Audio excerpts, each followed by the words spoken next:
Hey guys, it's Haley and welcome to another bookish video.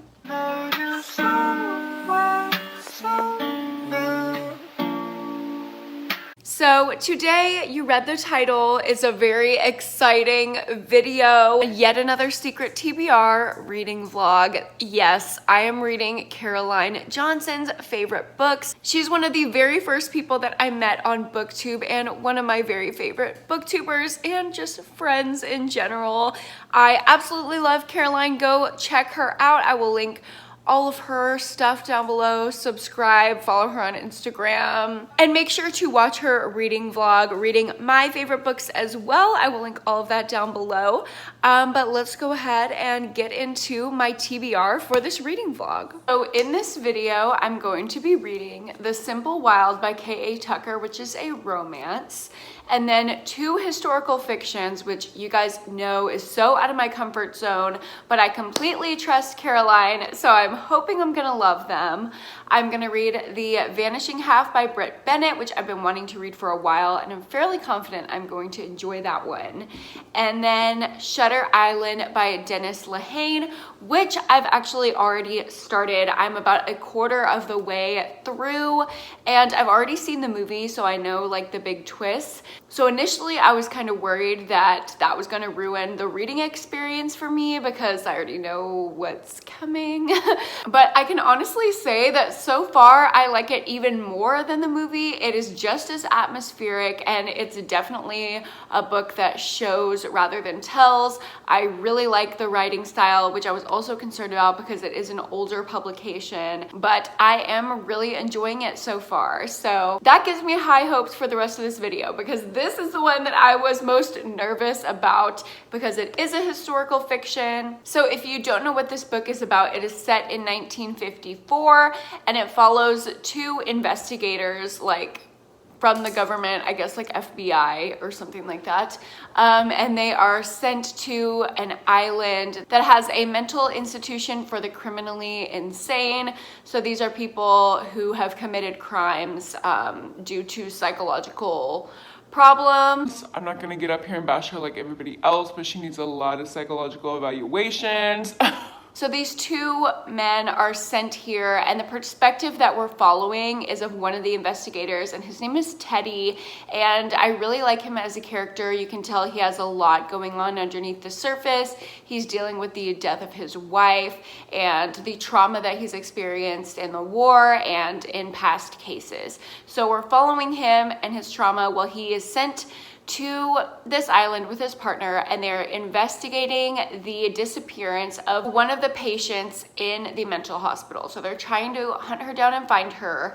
And during this investigation, they are actually stuck on the island with this raging hurricane, so they can't leave. And it's very much isolated setting, which is so Caroline. She loves books with an isolated setting, and I can really see why she likes this. It is really atmospheric and I love this setting. And I was expecting some kind of old-timey style of writing, but the writing style really isn't like that at all. I really enjoy it. The only thing that's and you can tell it's kind of an older book, is the use of kind of outdated, not kind of, a very outdated language to describe the races of other people, and that really is uncomfortable. But I'm trying to, recognize that this was written a while ago and it's supposed to be set in the 50s, so maybe that's there for a reason. However, we are supposed to have a lot of empathy and understanding for our main character, so it kind of does bother me when he uses those terms that border on a slur.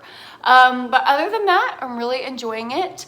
Hopefully I can get a little bit further into this book today, and I will update you later with more thoughts. Update. I got the audiobook for Shutter Island, and I've been cleaning my apartment and listening to it. And guys, if you have not cleaned and listen to an audiobook at the same time, it will literally motivate you to clean like nothing else. Because cleaning is so mindless. You can really take in this story and you're like, I don't want to stop listening to this book, so let me just find more things to clean. So then you have a super clean house and you can read a book at the same time. So anyway, that's what I've been doing, and I'm a little past the halfway point now. And everything is going crazy. Things are popping off. I don't know, this is more like an action movie than a thriller to me. I'm enjoying the audiobook a lot, so I'm getting through this book really, really fast. The text is like really large on the page. It's not that long, and I have the audiobook, so I feel like I'm gonna finish this either tonight or tomorrow. So hopefully I will see you later today or tomorrow with a final update and final rating. I really don't have any complaints about the book so far, other than like it was written a long time ago, so the language isn't as PC as I would like it to be. But that's all. So I'll see you later for my final update. Okay, update. It is much later, but I finished Shutter Island, and obviously the end wasn't like a big shock because I have seen the movie like multiple times, but it was still really good. Obviously, Caroline do be having taste. We been knew this before. So I'm rating this 4 out of 5 stars. I feel like it would have been maybe 5 stars if I didn't know the end before I actually read the book, but it just didn't have that big of an impact because, you know, I was kind of anticipating it.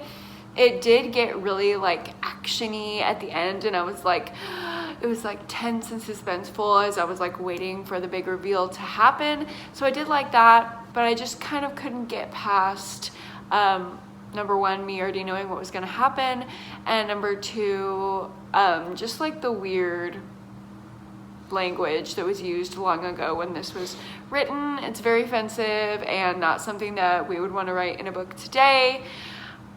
So with that being said, 4 stars, solid book, pretty classic thriller. I think if you like thrillers or mysteries or horror or any kind of book like that, this is a must read for sure, especially if you like psychological thrillers and things like that. So very good. And next up, I'm actually already a little bit into The Vanishing Half by Britt Bennett, and I'm really enjoying it so far. If you don't know what this book is about, it follows a set of identical twins who ran away from home when they were 16. This is also a historical fiction, so I think they ran away in the 1950s, and they both have separate lives. They are Black, but they're white passing, and one of the twins ends up marrying a Black man and living as a Black woman, and one of the twins ends up marrying a white man and living as a white woman, and her husband doesn't even know that she's Black.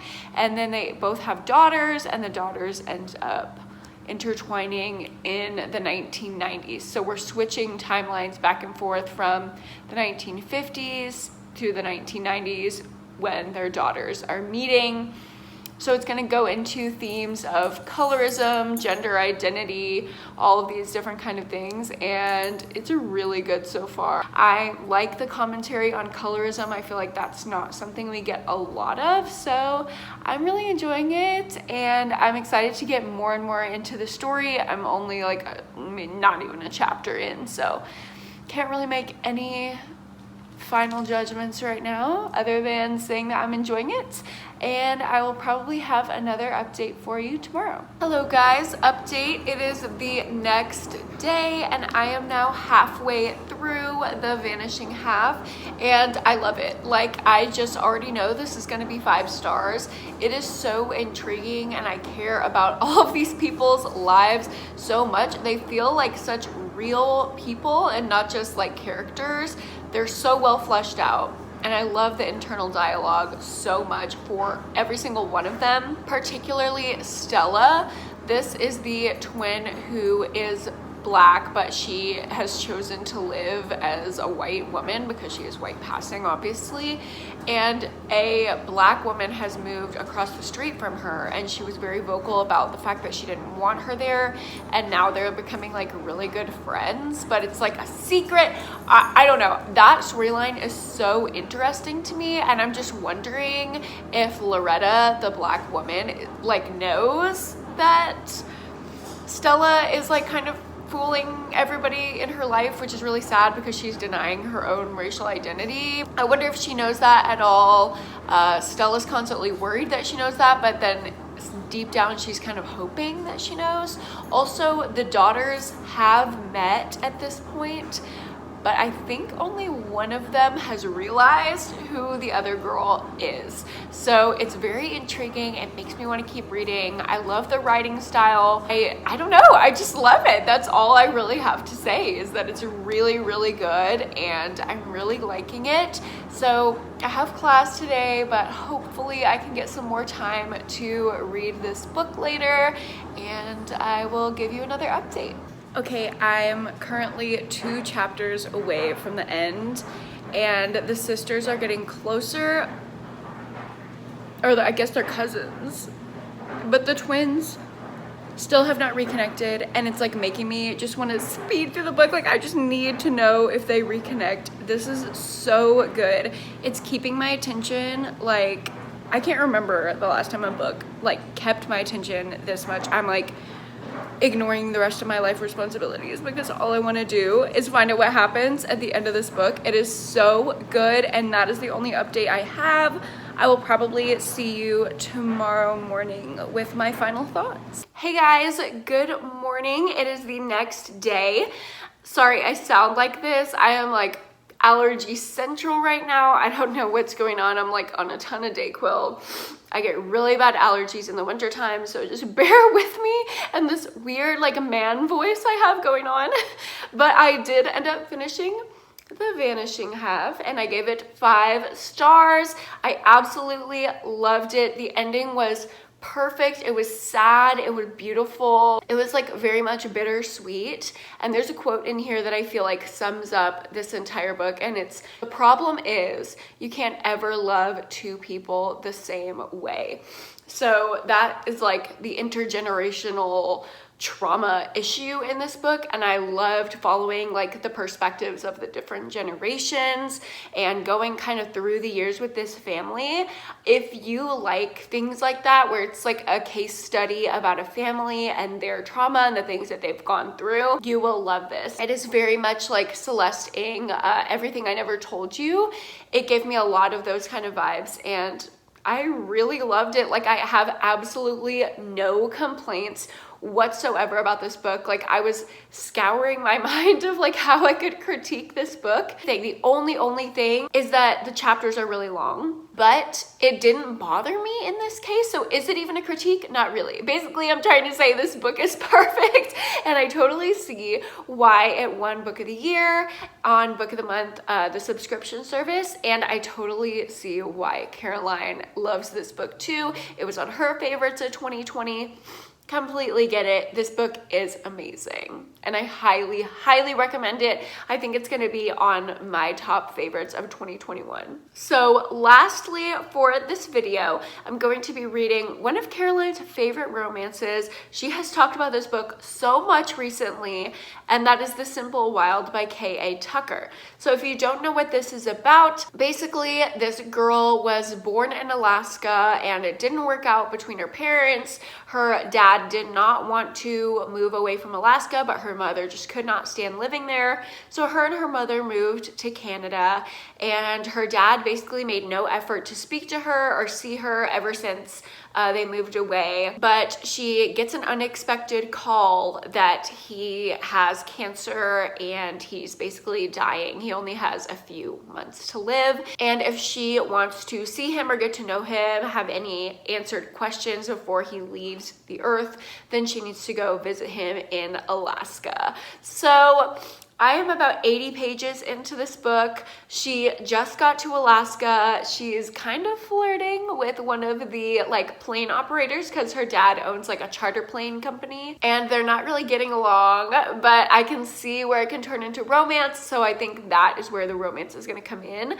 But more than romance at this point, I'm just really enjoying our main character. I relate to her a lot. Her like voice and her like inner monologue is very similar to me, I feel like, so I'm really connected to her. I like everything about her. I just like her a lot. So it's easy to like a book when you connect and enjoy the main character. Loving it, and hopefully, I don't know when I'll get to read, but when I do, you'll know, because I'll be back here with another update.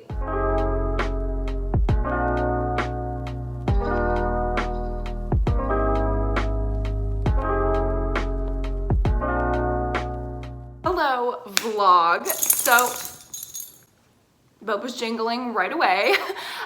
Sorry I look like this. I literally just got out of bed. I wanted to update you because I finished The Simple Wild, and I know my last update was like at 80 pages in. I had planned to do a halfway update. I like put in some B-roll of last night when I was like in the bath. It was like a cute little moment. I was reading this book. And after I got out of my bath, I was halfway through and I was like, oh, I should film an update. Well, I promptly fell asleep. But luckily, I wrote down my halfway point thoughts before I fell asleep. So I'm just gonna go ahead and tell you how I felt at the halfway point, and then I will go into my final thoughts. So at the halfway point of Simple Wild, I was really liking it, but I put this on Goodreads as like a little update that if this was branded as a contemporary, I would give it 5 stars. But because it's branded as a romance, at that point, I would have given it 2 stars.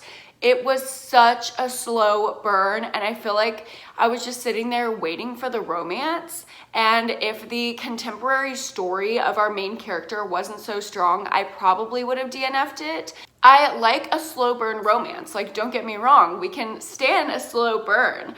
But this was just like hate to love in a way that really didn't connect with me. Like the guy seemed like really actually like mean to our main character at some times, and I can do like playful banter. I really enjoy hate to love romance. It's my favorite trope, but he just seemed mean. Like it was not casual, funny, oh, I'm messing with you. So that's about how I was feeling at the halfway point, although I really was enjoying our main character still and her story with her dad and like kind of her journey of self-discovery and like looking at her family of origin and how that's affecting her. So I loved those conversations and I was still fully in the book. It was just annoying me that I was expecting a romance and I wasn't getting the romance that I was wanting. So that's how I felt at the halfway point.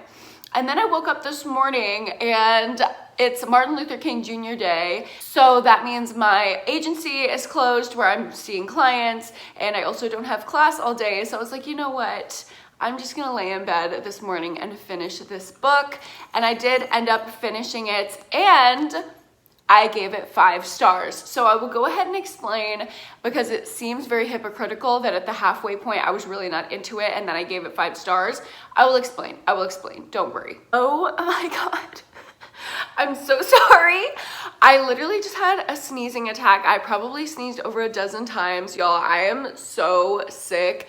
Don't worry, it's not corona. I tested negative, but I'm just not feeling great. I think it's because I went out and played in the snow. It snowed like for one day in all of my Texas life. And I like went out in the cold and I was like playing in the snow because I was living for it. But like I'm a Texan, okay? I don't have like snow gear. So I gave myself a cold, I think, but sorry about that.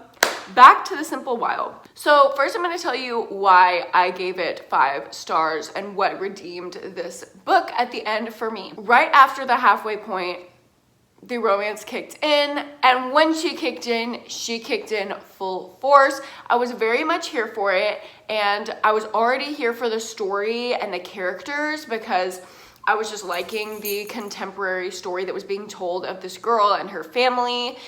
So when the romance got thrown in there, it just like kicked it up a notch and I was fully in. I really love how K.A. Tucker writes the characters in this book. They're all like very human, very nuanced. There's no character that's like all good or all bad. It's like very humanizing, and it's written with a lot of understanding for human nature and how people can make mistakes and have regrets, but that doesn't mean they're a bad person. Like there are still good things about them. There are definitely strong themes of like forgiveness in this book, and I really like these kind of characters. And if a book, chances are, if a book has these types of like very nuanced characters written in this very specific way, I'm going to give it 5 stars because that's one of my favorite things in a book. And I'm catching on to the fact that Caroline is very similar in that way. The Vanishing Half had these same types of very humanized, nuanced, real feeling characters. So I think that's something Caroline really likes, and it's coming through really strong in her favorite books. And I definitely identify with that as well. So I enjoyed that. I especially enjoyed the stepdad character. Oh my God, he's a therapist, so you know we stan a fellow therapist. What a king. So I really liked his character and his perspective. He just seems like the most pure, understanding, and sweet person. And I also liked the way that her biological dad was characterized, even though he made a lot of mistakes and didn't go about things the best way, looking back. Our main character can also realize that she had a part in that, and she also made mistakes and damaged their relationship just as much as he did. So it was like very nuanced. Nobody's in the wrong, nobody's in the right. And I loved those kind of relationships in this book. I also loved the Alaskan setting. It was very fun to read about. It was very atmospheric. I'm glad that I read this while it was cold outside because it just enhanced the reading experience so much. So I really loved that as well. And oh my God, the ending of this book, I was crying. I'm not even ashamed to admit that this romance totally made me cry at the end. It was so sweet, but it didn't feel like cheesy or hallmarky. It seemed very real and very genuine, and that's just like the overarching theme of this book. I absolutely loved the ending. Like, I'm already about to order I think there's 2 sequels, so I'm gonna order the other 2 books because I need to know what happens and continue following this relationship.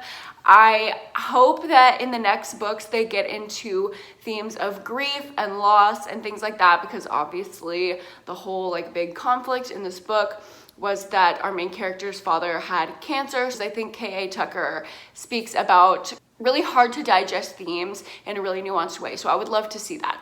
So that's why I gave it 5 stars. It left off on such a beautiful emotional note, and I love the characters, I love the setting. I couldn't not give it 5 stars.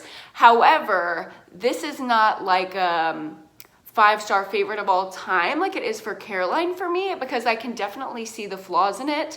There are some 5-star books for me that I'm like, this is flawless. There's absolutely nothing wrong with it, and you can't tell me that there's anything wrong with it. And then there are other 5-star books that I rate 5 stars because I wouldn't want to rate it anything less. I absolutely enjoyed the reading experience, the characters, the blah, blah, blah, everything. But I can see the flaws at the same time, and I can definitely see the flaws in this book.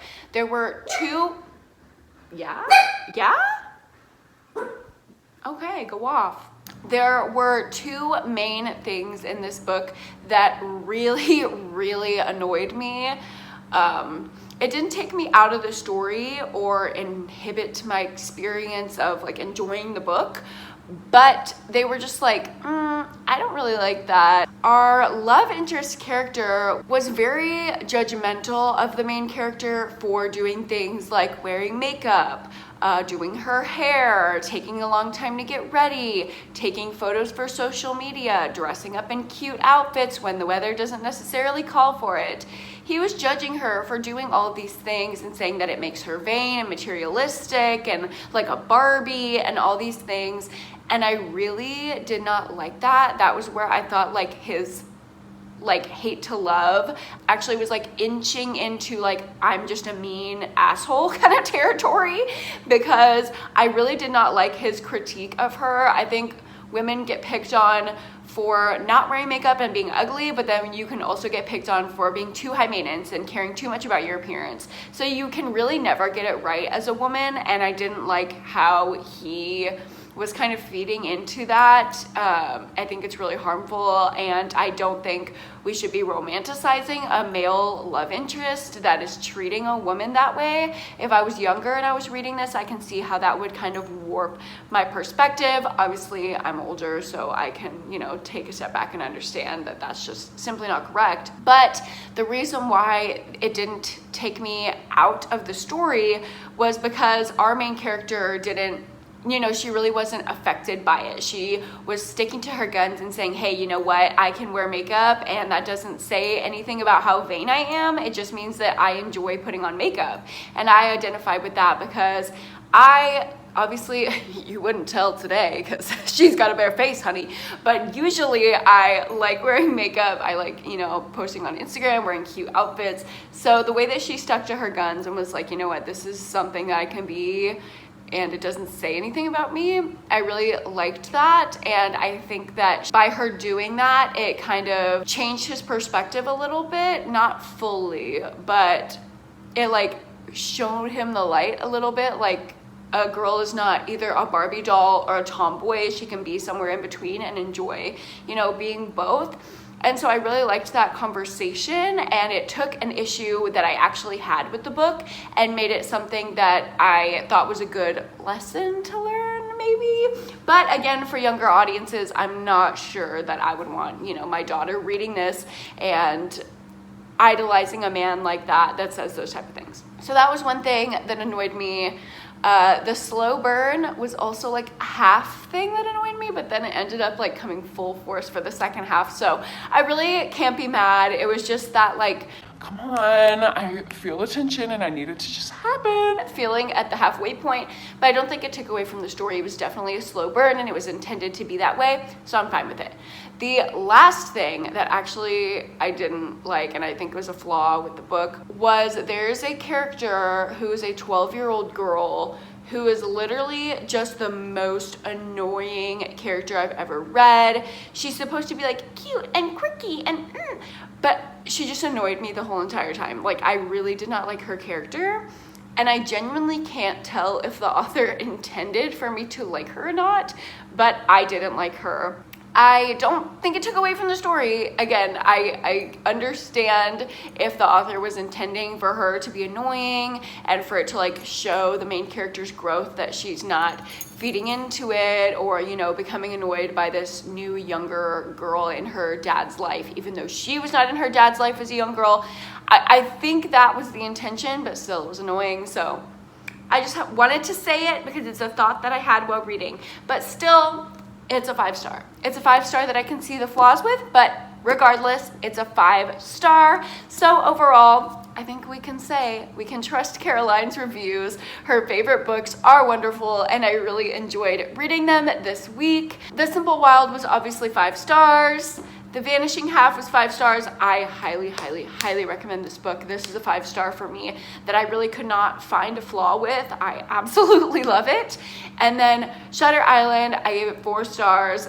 It was really good, and I think the story is like one of those classic psychological thrillers that everyone should read if you like that genre. But again, there were just those little flaws in there that I think come along with having a book be of an older publication that I had to point out. But overall, these books were amazing, and thank you, Caroline, for allowing me to read and judge your favorite books. I know it's like not the most fun to hear somebody telling the flaws of your favorite books, but thank you for letting me do this video and for reading my favorite books as well. Everybody go watch that video too. And that's gonna be it for this vlog. Thank you so much for sticking around and hanging out with me today. Don't forget to like this video if you liked hanging out with me as much as I liked hanging out with you, and subscribe to my channel if you haven't already, and I will see you guys in my next video.